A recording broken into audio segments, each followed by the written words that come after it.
കിഫ്ബിയുടെ പ്രവർത്തന ശൈലിക്കെതിരെ രൂക്ഷമായ പരിഹാസവുമായി ഗതാഗത വകുപ്പ് മന്ത്രി കെ.ബി. ഗണേഷ് കുമാർ രംഗത്തെത്തി.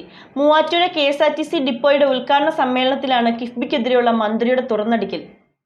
കിഫ്ബിയുടെ പ്രവർത്തന ശൈലിക്കെതിരെ രൂക്ഷമായ പരിഹാസവുമായി ഗതാഗത മന്ത്രി കെ.ബി. ഗണേഷ് കുമാർ.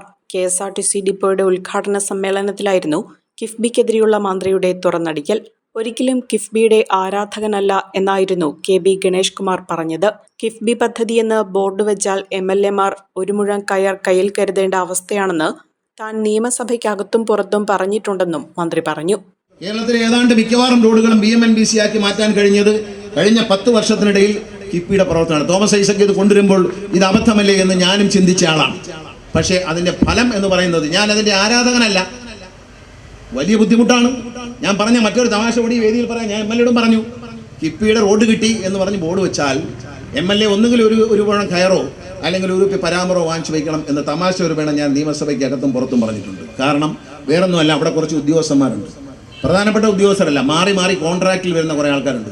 അവരേത് 10 മീറ്ററിൽ പണിയാം എന്ന് അതിൻ്റെ CEO സമ്മതിച്ചു. നമ്മളെല്ലാം എഗ്രി ചെയ്ത് MLA എല്ലാം പിരിഞ്ഞു പോയി. ഉടനെ ഒരാളെന്ന് പറയും 12 ഇല്ലാതെ പറ്റത്തില്ല, ഇന്റർനാഷണൽ ഉടനെ 12ലേക്ക് മാറി. ഇതാ 10ന്റെ തീരുമാനം എടുത്തേ. അത് കഴിഞ്ഞാൽ പിന്നെ അത് പറ്റത്തില്ല, വേറൊരാൾ. അപ്പം അത് കഴിഞ്ഞ് ആ മീറ്റിങ്ങിൽ ഒന്നാളെ കാണാനില്ല. വേറൊരാൾ കോൺട്രാക്ട് പോസ്റ്റിൽ റിട്ടയർഡ് എഞ്ചിനീയർ വന്നിട്ടുണ്ട്. അയാൾ പറയുന്നു 18 മീറ്ററാണ് ഇതിൻ്റെ സാമാന്യ വീതി. തൊലഞ്ഞു.